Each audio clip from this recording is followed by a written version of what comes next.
if Donald Trump is to be reelected and he is to do, as he's promised many times, the largest deportation plan in American history, well, if you're going to arm the migrants, that's going to make this a very tumultuous, as Luke Rudkowski might say, situation. Tumultuous. I think the unfortunate reality is, no matter what ends up happening, if the end goal was to create an authoritarian machine, exactly, it is inevitability. Exactly. Right but that's now, the game.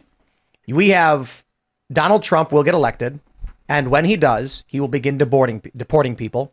They will begin going after corrupt individuals, and they will move towards a security state in an effort to stop the crime created by Democrats.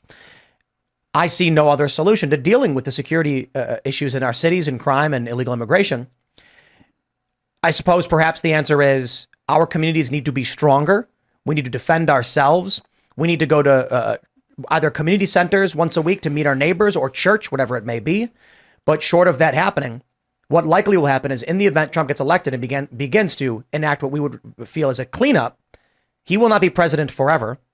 And then if Democrats make a move in 2028 and inherit any of these powers, then we're just in for hell. Then we're screwed, yeah. Well, that's the thing. So it's a rock and a hard place. Your enemies are going to use the same things that you put aside for yourself. Exactly. And this is exactly why I was pushing back earlier and saying, let's let New York go, because I would rather have just hear me out. The reason I'm saying that is because I want to have the Floridas and the Texases of the world allowed to uphold my beliefs. This country is divided irreparably. Texas is on the brink.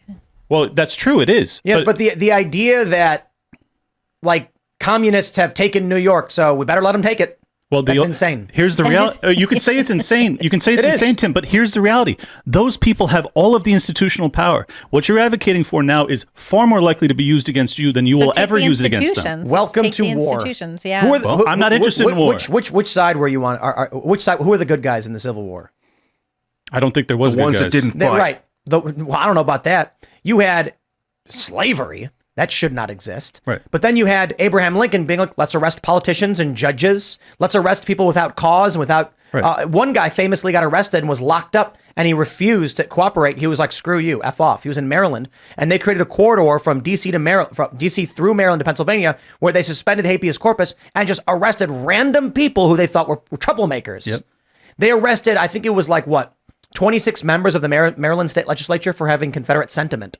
That's basically what Ketanji Brown Jackson was arguing for in the Murphy versus Missouri case the other day. Well, not arguing for. She's not supposed to argue for anything, but there she was out there saying, "Doesn't the government have the right to basically violate the First Amendment in a time of crisis?" Let's try this. It's horrifying. Why didn't the Confederates march after the first Battle of Bull Run into D.C.?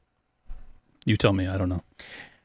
They didn't think there was a war. They thought that was it. We repelled the North. The North invaded the South, and we pushed them back. It's over. And then the North said, we need more troops, more people go. And it expanded the Civil War.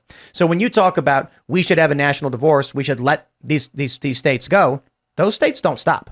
The communists who are in those states aren't going to be like, yay, we're independent now. They're going to say, okay, send the police down to Jersey. Jersey's ours next. Yeah. And then you're going to go, you can have Jersey. Then they're going to go, okay, Maryland, you can have Maryland. Now Rhode Island. It's all yours. And then eventually all you have is Florida. Right. And then they surround Florida and they go, and now we will do what you did not, and we will take you by force.